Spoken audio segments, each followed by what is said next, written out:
Applied physics. Theory जेवढी महत्वाची आहे तशी इलेक्ट्रोस्टॅटिक्स, इलेक्ट्रिसिटी, मॅग्नेटिझम, लाईट या सगळ्या सेक्शन्समध्ये, या सगळ्या फिजिक्सच्या युनिट्समध्ये न्यूमरिकल्स आर इक्वली इम्पॉर्टंट.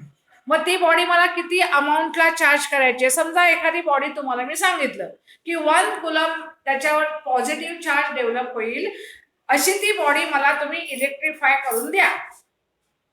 मला कोणीतरी सांगेल 5 कुलम चार्ज त्याच्यावर तयार होईल, that will become +5 coulomb charge body. मग तुम्ही कशी करणार तयार?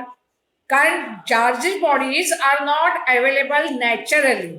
नॅचरली प्रत्येक सिस्टीम कशी असते? At normal state in equilibrium. So when the charges have to be created which will be at rest, then you have to electrify the body by some external aid or by some external means. म्हणून तुम्हाला हे सगळे फॉर्म्युले माहिती असणं आवश्यक आहे. हे माहित नसेल तर तुम्हाला पुढे इलेक्ट्रोस्टॅटिक्स मध्ये काहीही करता येत नाही प्रॅक्टिकली.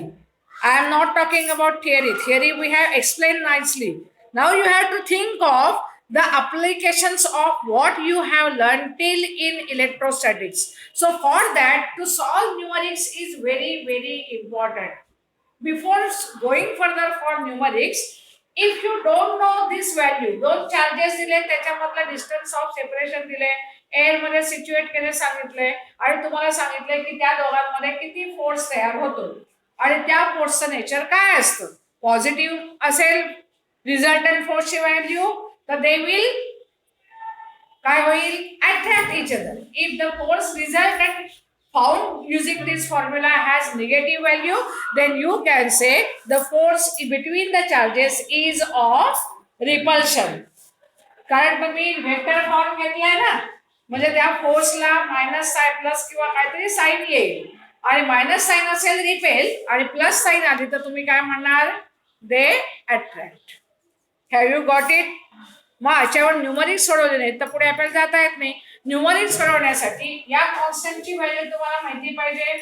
कारण प्रत्येक फॉर्म्युलामध्ये एफच्या ईच्या हा कॉन्स्टंट अपीयर होतो. Epsilon naught is called permittivity of air और ऑफ फ्री स्पेस और व्हॅक्यूम. त्याला परमिटिव्हिटी ऑफ एअर म्हणतात. It is a constant quantity. So epsilon naught is constant, 4 pi itself is constant. So this entire term again will be constant. Epsilon naught in magnitude has value 8.854 into 10 raised to -12. Epsilon naught for air याची value एवढी आहे. When measured in SI system, its unit is coulomb square per Newton per meter. Coulomb square coulomb per meter per Newton. ही त्याची standard value आहे for air. When you substitute its value in SI system and solve 1/4 pi epsilon naught, it comes 9 into 10 raised to 9. In SI system, Newton आता ह्याच्याबरोबर उलट होईल. Newton will become positive कारण हा epsilon not denominator मध्ये आहे ना. म्हणजे हे जर खालचं वरती घेतलं की हे सगळे कसे होतील? Newton metre and coulomb raise to काय होईल?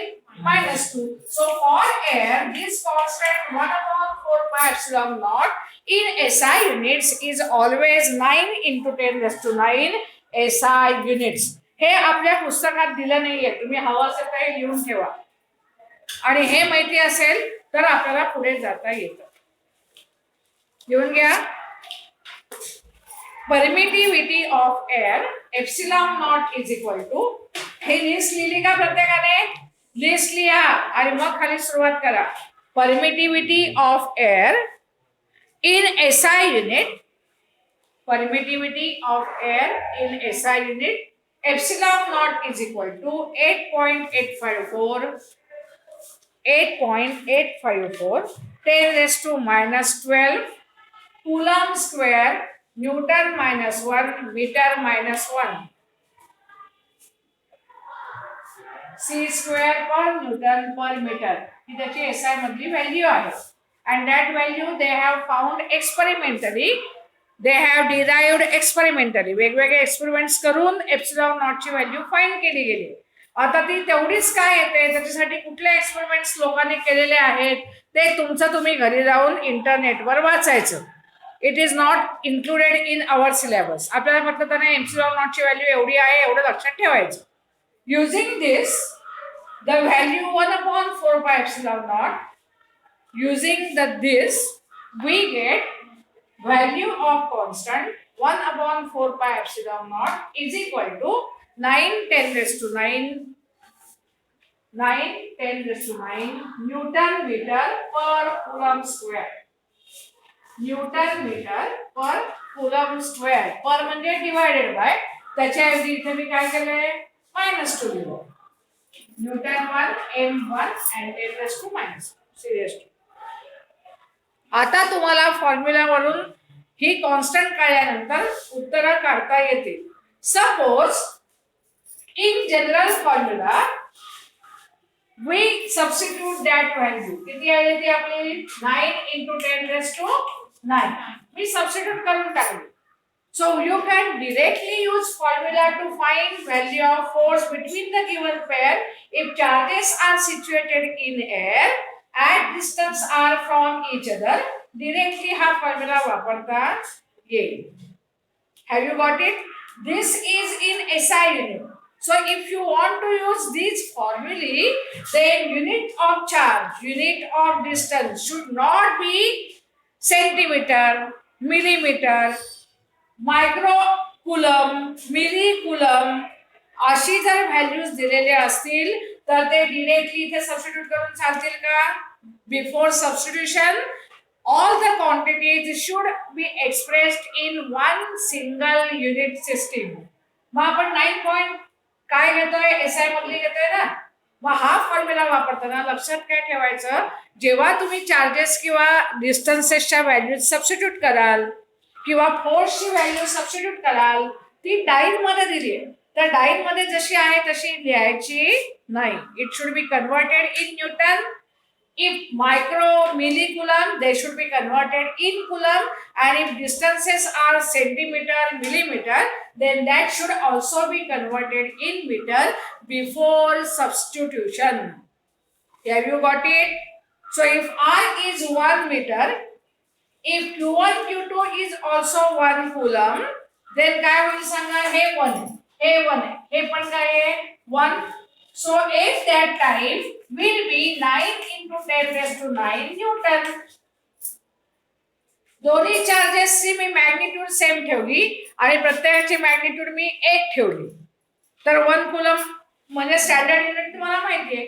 डिस्टन्स ऑफ सेपरेशन 1 मीटर घेतलं तर त्या दोन मॅग्निट्यूड्स मध्ये किती फोर्स तयार होईल?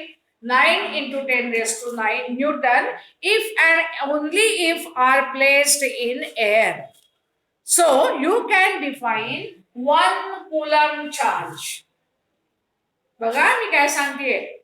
1 coulomb electric charge is defined as the charge when placed 1 meter apart from identical charge in air exerts force 9 × 10 raised to 9 Newton. म्हणजे प्रत्येक चार्ज वरचा मॅग्निट्यूड किती आहे? 1 कुलम आहे असं आपण डिफाइन करू शकतो. Have you got it? प्रत्येकाला कळलंय? मग ह्याच्यावरून तुम्हाला 1 कुलमची डेफिनेशन पण फाइंड आउट करता येते. Charge is said to be of 1 coulomb if exerts force 9 × 10 raised to 9 Newton on similar charge placed at 1 meter from it in air. तर प्रत्येक मॅग्निट्यूड, प्रत्येक चार्ज वरचा मॅग्निट्यूड किती आहे आपण म्हणू शकतो? 1 कुलम एवढं म्हणू शकतो. पण दोन्हींचं नेचर सेम घ्यायचं, दोन्हींची मॅग्निट्यूड सेम ठेवायची. म्हणजे ह्याच्यामधून 5 इलेक्ट्रॉन ऍड केले रिमूव्ह केले तर दुसऱ्यामधून पण 5 इलेक्ट्रॉनच रिमूव्ह करायचे, म्हणजे जे पॉझिटिव्ह चार्ज दोन्ही चार्जेसना मिळतील आयसोलेटेड बॉडीला ते दोन्ही कसे असतील, equal in magnitude. Electron remove केले, इकडून पण इलेक्ट्रॉन, म्हणजे हा पॉझिटिव्ह झाला तर तो पण बॉडी काय होईल, पॉझिटिव्ह होईल. मग या टर्म्स कंडिशन सॅटिस्फाय करून तुम्हाला 1 कुलमचे डेफिनेशन लिहिता येते. So this is third use of Coulomb's law. मी परवा तुम्हाला सांगितलं होतं फर्स्ट यूज काय आपण केला कुलम्स लॉचा, to find magnitude of force between the charges. Second, we find expression for strength of field at different points using Coulomb's law. आणि तिसरा यूज मी आता काय सांगितला, to define 1 coulomb charge. Question लिहून ठेवा, homework question, define 1 coulomb charge. Homework question, define 1 coulomb charge. define 1 coulomb charge. Book मध्ये त्याची definition दिली आहे, घरी जाऊन ते शिकवून होईल, ते सगळं घरी गेल्यावर वाचायचं आहे आणि मग होमवर्क सॉल्व्ह करायचे. बुक ओपन करा, मला सांगा रे कुठे त्यांनी डेफिनेशन दिली आहे. हे एक्सप्लेनेशन आणि डेफिनेशन कुठल्या पानावर तुम्हाला मिळतंय, त्या निमित्ताने पुस्तकाची पानं उघडा. सांगा मला सापडलं, तुम्ही सांगा मला किती नंबर पानावर दिले. 1 कुलम चार्ज डेफिनेशन कुठल्या पानावर आहे, 192. 192 मध्ये बघा आर्टिकल 10.4.3 दिसतोय का, मग ते लिहून ठेवा. Refer article 10.4.3 page number 192. Refer article 10.4.3 page number 192. अरे तिथे ठेव ना, तुझं लिहायला नोटबुक ठेवलंस तरी चालेल. पुस्तकं आणलेत ना सगळ्यांनी, पुस्तकं कॅरी करा. हा, हे प्रत्येकाला कळतंय का. आणि कुठलंही लेक्चर बंद करू नका, कारण एक लेक्चर गेलं ना की तुमची लिंक जाणार आहे. आम्ही काय पोर्शन रिपीट नाही करणार आहे. तेव्हा be sure you attend every lecture of every and each subject. तेवढी काळजी प्रत्येकाने घ्या, कारण प्रत्येक जण काही युट्यूबला लिंक देणार नाहीये. मी मला हाऊस म्हणून मी काम करतेय, तुम्ही त्याचा किती यूज करताय आय डोंट नो. म्हणून मी मुद्दाम इलेक्ट्रोस्टॅटिक्सचं एकही लेक्चर अजून अपलोड नाही केलंय. करायला हवंय का तुम्हाला लागणाऱ्या रेफरन्ससाठी. पण मला तुम्ही लेक्चरमध्ये नसलात ना की मी पुढच्या आठवड्यापासून बंद करणार आहे. मग मला लेक्चरला तुमचा अटेंडन्स दिसला पाहिजे. 38 मुलं तर दिसतात तिथं ऑनलाईन, आणि एवढी मुलं अटेंडच करत नाही घरून 11वी याची. मग 38 मुलं जॉईन पण होतात. None of you have attended last week. असं नाही करायचं, सगळ्यांनी अटेंड करा. लॉस तुमचा आहे. मी फक्त इलेक्ट्रोस्टॅटिक्सचा अपलोड करीन, पुढच्या वेळेपासून अपलोडिंग बंद करणार. सगळ्यांनी ऑफलाईन आणि ऑनलाईनच अभ्यास करायचा. Have you got it. आता ही व्हॅल्यू कळली. आता तुम्हाला 1 coulomb, but what happens to develop 1 coulomb either positive or negative charge on the given body is very hectic. बरोबर 1 कुलम चार्ज तयार करायचा, आणि एवढी चार्जवाली बॉडी आहे ना, आपल्याला प्रॅक्टिकली कॅरी करणं पण मुश्किल आहे. कारण आपल्याला ती बॉडी चार्ज राहिली पाहिजे. आपलं टच झालं तर आपल्या बॉडी थ्रू त्याचं काय होऊन जाईल, अर्धिंग होऊन जाईल. म्हणजे ती बॉडी चार्ज झाली की ती सगळ्यापासून आपल्याला काय करावी लागेल, आयसोलेट करावी लागेल. मग मला प्रत्येक वेळेला इथं ती चार्ज करायची आणि इथंच काम करायचंय असं होईल का. मी चार्ज इथे करीन आणि ती सिस्टीम कामासाठी दुसरीकडे घेऊन जाईन. काही पण असू शकतात ना आपल्या क्वेरीज आहे त्यावेळेला, काही पण येऊ शकतं. मग अशा वेळेला जी बॉडी चार्ज होते ना त्याच्यावरचे चार्जेस खूप जास्ती असतील तर एवढी चार्ज बॉडी कॅरी करणं आपल्याला डेंजरस आहे. So most of the times the charges developed on the body are very small than 1 coulomb. आणि that time charges electric are expressed in smaller units like microcoulomb, 10 microcoulomb, 5 millicoulomb. 5 millicoulomb म्हणजे काय की त्याच्यावर जो charge तयार झालाय तो 0.005 coulomb एवढा आहे. मिली मीन्स 10⁻³ 1 × 10⁻³ × 5, कारण आपला 5 मिलीकुलम आहे ना. म्हणजे एवढाच चार्ज तुम्ही त्या बॉडीवर तयार केलाय. If charge is express in microcoulomb, 1 microcoulomb, it means we have developed the charge on the body of the order 0.000001 coulomb. एवढा कमी चार्ज पण कधी कधी we have to develop on the bodies. So smaller units than SI generally are used for practical purposes. कारण practical purpose मध्ये आपण कधीही ती बॉडी खूप चार्ज करत नाही, कारण आपल्याला त्याच्यावर काम करायचंय. आपल्याला शॉक लागू शकतो अर्थिंग थ्रू, आणि अदरवाईज ती बॉडी डिस्चार्ज होऊन पुन्हा न्यूट्रलाइज होऊ शकते. त्यामुळे कमी चार्जेस डेव्हलप करायचे आणि अशा बॉडीजवर सुरुवातीला काम करायचं असतं. तुम्ही जेव्हा प्रॅक्टिकल्स मध्ये जाता तेव्हा खूप मोठी चार्ज बॉडी घ्यायची नाही of greater magnitude. That is very risky. म्हणून थोडी काळजी घ्यायची. त्यामुळे न्यूमरिक सॉल्व्ह करताना तुम्हाला चार्जेसचं युनिट्स कुलम मिळणार नाही.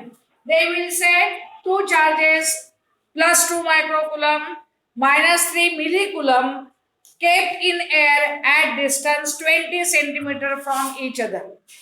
Find force between them. Micro आणि मिली मध्ये बरेच वेळेला चार्जेस एक्सप्रेस केलेले जातात. Have you got it? So tomorrow with this फॉर्म्युली and the value of constant 1/4πε0 for air, we will solve few numerics. Coulomb 1 कुलमची definition आपण शिकलोय ना, ती घरी जाऊन लिहायची आहे आणि मग उद्या आपण ह्याच्यावरची न्यूमरिक सॉल्व्ह करूया. Have you got it? So I am stopping.